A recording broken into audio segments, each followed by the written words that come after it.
Sevgili dostlar, bugün size harika bir hamsi yapacağım. Hamsiyi ne yapacağım? Hamsi börek yapacağım. Sizler de bayılacaksınız. Herkes bayılacak. Şimdi bakın bu kadar unumuz var. 250 gram mısır unumuz var. Üstüne birazcık karabiber atıyorum. Şöyle azıcık pul biber atıyorum. Sonra birazcık tuz atıyorum. Melek teyzeye ve Aysel teyzeye selamlar. Evet. Şimdi şöyle bunu kenara alıyorum ve tavamızı güzelce tereyağımızdan yağlıyorum. Ay, tereyağının daha şeyi üstünde, Suyu. ayranı üstünde. Şöyle güzelce bir yağlayalım bakalım. Anne bunun hepsini göstermeyelim çünkü Kazakistan'dan Rusça yazan bir tane seyircin her aşamayı görmek istemiyorum. Tek tek yani böyle başı ve sonu olarak dedi. Tamam dedik biz de. Ama ne kadar sevgili dostum öyle diyorsa da bazı detayları da göstermezsek benim takipçilerim nasıl yapacaklar? Nasıl bir araya getirecekler? Çünkü uzun diyorlar. Hayır, çok da uzun değil yani. Hadi bakalım. Bakın şöyle güzelce sürdüm ve bunu şimdi bırakıyorum buraya. Şu çiçekleri çekebilmek için çok uğraştım. Başaramadım. Şimdi gösterdim, muradıma erdim. İyi, hadi bakalım. Şimdi bunu da tuzunu, her şeyini attık. Güzelce şöyle harmanlayalım. Sonra da hamsilerimizi şöyle içine alalım. Ve her yerine gelecek şekilde şöyle hamsilerimizi harmanlayalım.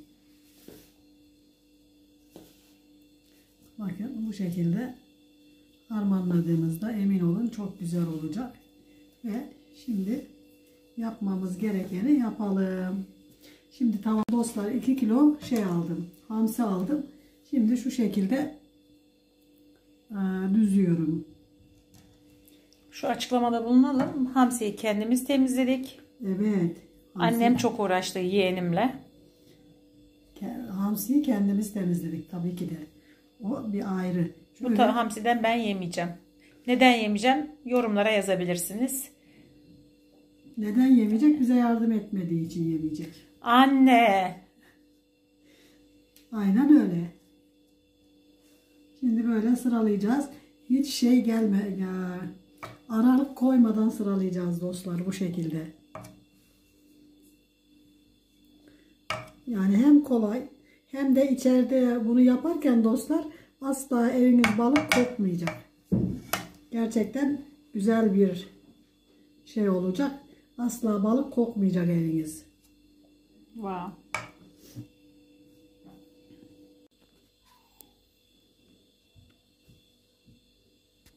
Evet dostlar, bir püf noktasını söyleyeyim.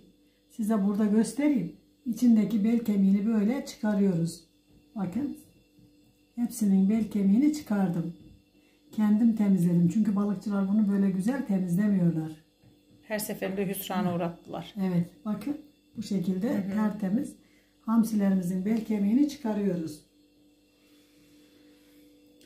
Yoksa hani peynirle beraber ağzımıza gelir.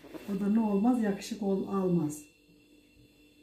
Zaten bunu yani amacı tamamen hamsinin, diyeceksiniz ki kemiğinden ne olacak? Ama işte peynir olduğu zaman işin içinde öyle olmuyor. Sen bir kere böyle hamurlu çok güzel bir börek yapmıştın, hatırlıyorum. Hamsi böreği. Evet, onu sevgili dostlarım. Ya hamsinin o kadar çok şeyi var ki. Değişik hani yemekleri, her şeyi çok farklı, değişik yani. Hamsinin yemeklerine doyum olmuyor. Ben çok seviyorum, bilmiyorum. Belki bir Karadenizli değilim ama Karadenizlilere de saygı duyuyorum. Çünkü hamsilerde saygı duyuyorum en çok. Hamsi harika bir şey. Her şeyde kullan. Yani üret. Bir demet bahçemizden yeşil soğanımız, bir demet de maydanozumuz. Şöyle bahçeden tazecik topladım bugün. Şöyle güzelce mümkün olduğu kadar ince doğrayacağız.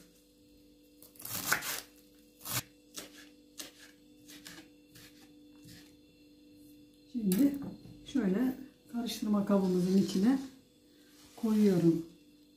Maydanozumuzla yeşil soğanımızı. Sevgili dostlar, bu da deri peyniri. Ama çok beğendim ben. Bembeyaz, kar gibi görünce. Yağlı peynir. Evet, çok yağlı peynir ama çok hoşuma gitti. Şöyle güzelce elimle parçalayarak içine karıştıracağım. Yani kadar da peynir. Ne kadar? 250 gram. Hı. Tamam. Şöyle güzelce parçalayacağım. Bu peyniri ilk defa kullanıyorum. Nasıl olduğunu size söyleyeceğim dostlar. Lezzeti çok güzel. Evet, peynirin tadı çok güzel. Ben baktım tadına, öyle bir kilo aldım. Bakmadan Bulgur gibi. bir kilo almazdım. Yani tane tane dağılıyor. Bembeyaz kar gibi olması da herhalde deriden kaynaklanıyor. Hiç sulu değil dostlar.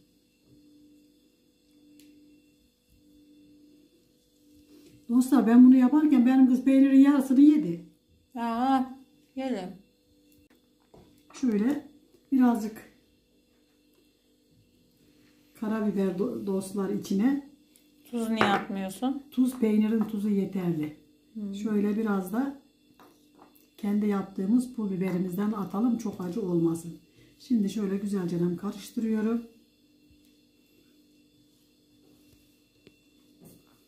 Evet. Boca ediyorum. Şöyle hepsini döküyorum yani.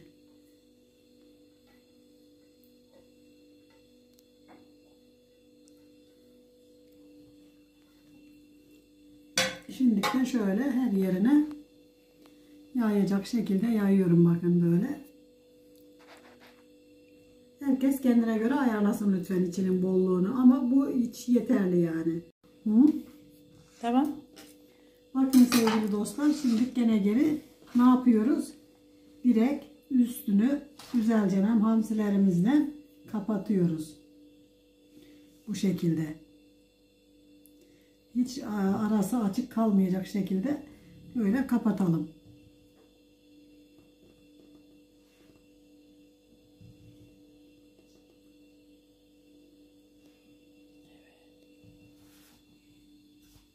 Bir güç.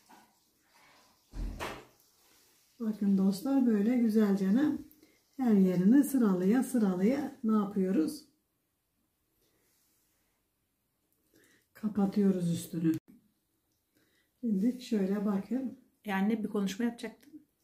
Sevgili dostlar, bizim YouTube'da ki kanalımızın dışında bir de Facebook'ta yeni bir kanalımız var. Sayfamız anne. Pardon, sayfamız var. Ah dostlar, bir konuşmayı bilsem çok söyleyeceğim de ısmarlama konuşma anca bu kadar oluyor. Anne, diyeceğin kelime şu. YouTube sayfamızın birebir ismiyle aynı olan Facebook'ta Dilek Tut sayfasına bekliyoruz. Ha, teşekkür ederim kızım. Allah senden razı olsun. Benim yerime de söyleyiver. Çünkü ısmarlama konuşma güzel olmuyor bir türlü. İnsanın içine gelmezse dostlar, ne kadar ne derseniz deyin. Sakın bana deme ha bir dahaki sefere. Şöyle oldu da böyle oldu da sen eline yüzüne bulaştın. Benim istemediğim şeyleri bana zorla yaptırdığında olmuyor bak. Seninkiyle aynı. Ha işte. Olmuyor işte, ne yapalım? Allah Allah, zorla değil. O zaman sen de bana hiçbir iş yaptırma. Ben hiçbir iş yapmak istemiyorum. Canım Zaten istemiyor. balığı temizlemedik. Temizleme. Bana ne? Canım istemiyor da şeyden öğrendim, o Esra Erol'un programı. Ondan öğrendim, öğretenin beynine turp sıkacağım ha. Şimdi beynine turp sıkarını anladı tüm Türkiye.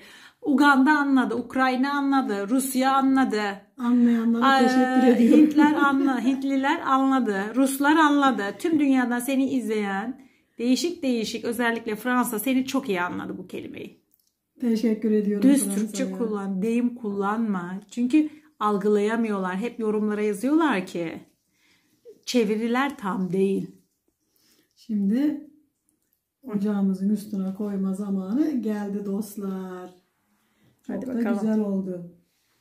Benim gibi eğer ocağınız yetersizse şöyle yaparaktan kenarlarından şöyle güzel gezdire kızartabilirsiniz. Marka vermeyeyim ama senin ocağın pahalı bir ocak yani. Evet. Ocağım pahalı. Sonuçta ben aldım. Allah Allah. Asla kötü bir şey yapmam. Tabii. Dostlar şimdilik şöyle üstünde kapatıyorum ve elimi yıkayıp geliyorum. Bakın dostlar, üstünden dumanlar çıkmaya başladıysa bilin ki altı da pişmeye başlamıştır. Şöyle bir çevirip görelim. Bakalım pişmiş mi pişmemiş mi? Bakın güzel kızarmış. Şimdi şuradan ne yapıyoruz? Biraz tereyağımızı alıyoruz. Şöyle tavamızı güzelce bir yağlıyoruz yeterince.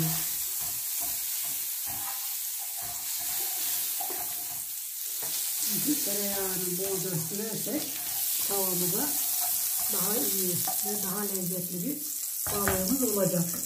Şimdi de şöyle limonlarımızı koyuyorum. Mümkün olduğu kadar ve şöyle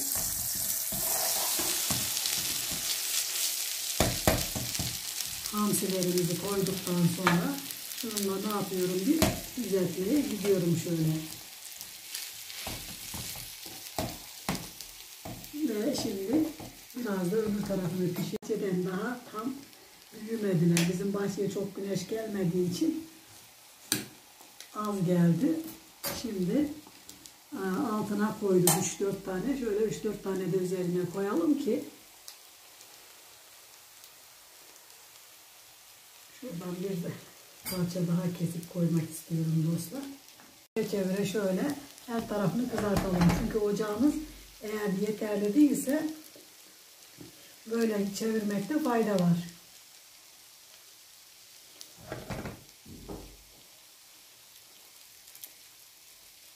Şöyle kapatıyorum ağzını. Piştiğinde görüşürüz. Bakın dostlar. Şimdi çevirelim bakalım. Altı nasıl kızarmış. Oo, çok güzel kızarmış dostlar. Şimdi vallahi kaçtı. Ama ne yapacağız? Anne tepsiyle kaydır. Yine bu şekilde kaydıracağız ve limonlarını da üzerine koyup inşallah servisimize devam edeceğiz.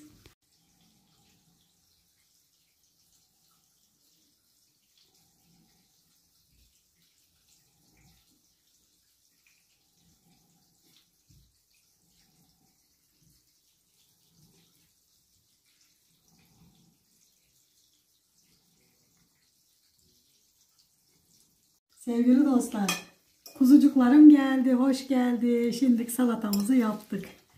Ondan sonra böyle yeşil yeşil. Şimdi hamsi böreğimizi de keseceğiz. Ve ne yapacağız? Yiyeceğiz. Şimdi bıçağımı alıyorum ve böreğimi kesiyorum. Şimdi kesiyoruz dostlar. Şöyle bir keselim bakalım. Ve bir de böyle kesiyoruz. Bakın böreğimizin güzelliğine ve içinin harikalığına bakın.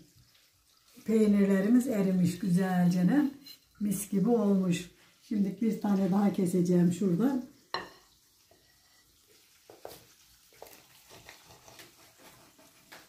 Şöyle size göstermek için. Bakın gayet güzel olmuş. Şöyle koyacağız ve şimdi de harika salatasından şöyle alalım. Sevgili dostlar, yapacak olanlara kolay gelsin. Yiyecek olanlara afiyet olsun. Bizi izlemeyi, abone olmayı ve güzel fikirlerinizi söylemeyi unutmayın lütfen. Hoşça kalın, dostça kalın. Allah'a emanet olun.